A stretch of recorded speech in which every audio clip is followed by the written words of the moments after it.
पहले बात होगी गुजरात वर्सेस मैनपुरी मॉडल की, क्योंकि अब मैनपुरी की जीत के दम पर ही अखिलेश यादव भाजपा को चुनौती दे रहे हैं।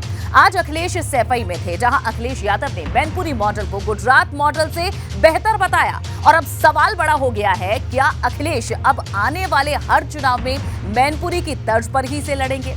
वहीं सवाल शिवपाल यादव का भी है, जिनके आने से अखिलेश खुश तो हैं, लेकिन शिवपाल की जिम्मेदारी क्या होगी, इस पर से अभी तक पर्दा नहीं उठा है।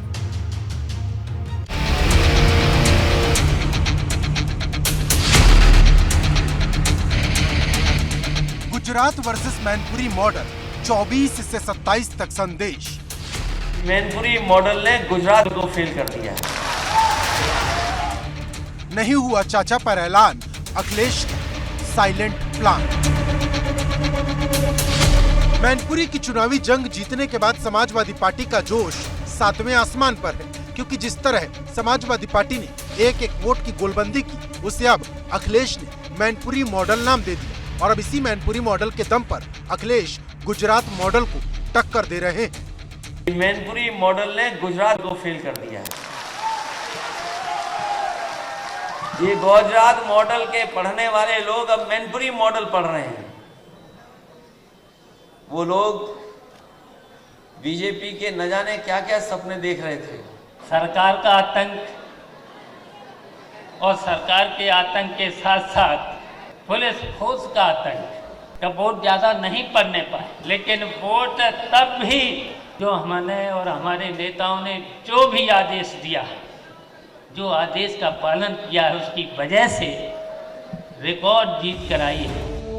गौरतलब है कि समाजवादी पार्टी मैनपुरी को हथियार के तौर पर इस्तेमाल कर रही, और अब अखिलेश मैनपुरी के मॉडल पर ही 2024 का चुनाव लड़ने की तैयारी कर रहे, क्योंकि मैनपुरी में समाजवादी पार्टी को न सिर्फ यादव और मुस्लिमों का वोट मिला, बल्कि जिस शक के बिरादरी के उम्मीदवारों को भाजपा ने उतारा, उस बिरादरी में भी सपा ने सेंधमारी कर दी। नतीजा ये हुआ कि रघुराज शाक्य अपना बूथ तक हार गए। इतना ही नहीं, सपा ने मैनपुरी में दलित वोट में भी खूब सेंध लगाई, या यूं कहें कि सपा को मैनपुरी में जाति से ऊपर उठकर वोट मिला। अब ये मुलायम सिंह यादव को मैनपुरी की जनता की श्रद्धांजलि थी या अखिलेश यादव की सोशल इंजीनियरिंग? क्योंकि जब से सपा ने मैनपुरी की लड़ाई जीती है, तब से सपा के लाल खेमे में गजब का उत्साह है।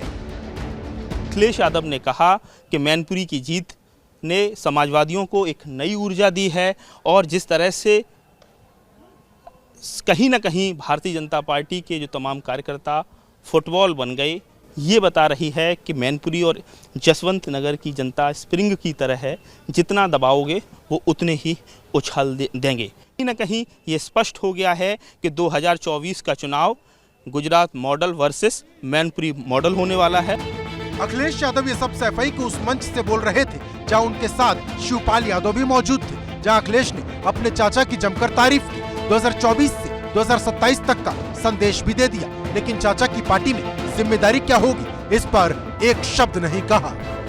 जहां हमारे सामने 2024 है, वहीं हमारा 2027 भी है, और हमें उम्मीद है कि अब तो चाचा भी साथ आ गए हैं।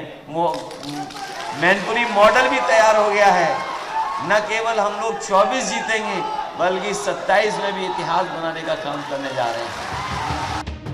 दरअसल कयास ये लगाए जा रहे थे कि अखिलेश सैफई से शिवपाल को जिम्मेदारी दे सकते हैं, लेकिन अखिलेश ने ऐसा कोई ऐलान नहीं किया, और अब शिवपाल का इंतजार और ज्यादा बढ़ गया है। हालांकि शिवपाल कह चुके हैं कि उन्हें कोई पद नहीं चाहिए, वो बिना पद के ही उम्र भर सपा में रहने की प्रतिज्ञा ले चुके हैं। लेकिन सैफई में बैठक खत्म होने के बाद शिवपाल थोड़े निराश दिखे, जो बताती है कि कहीं न कहीं शिवपाल के भीतर एक बेचैनी जरूर है।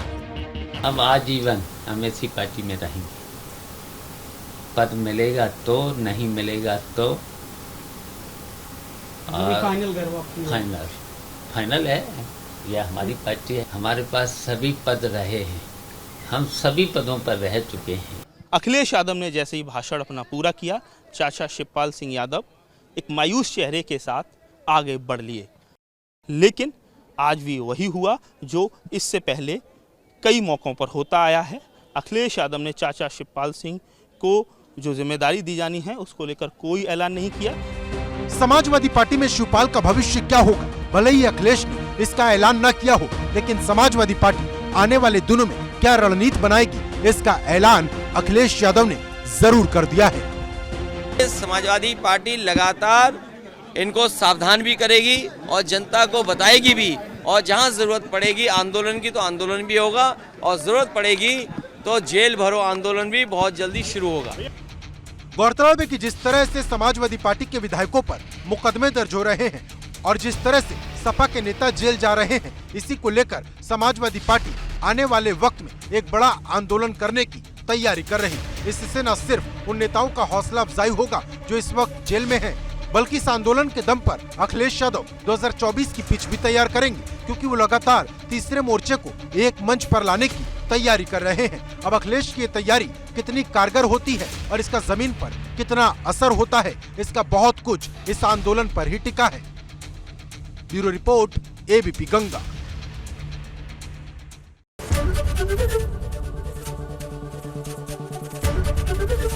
एबीपी गंगा, खबर आपकी, जुबान आपकी।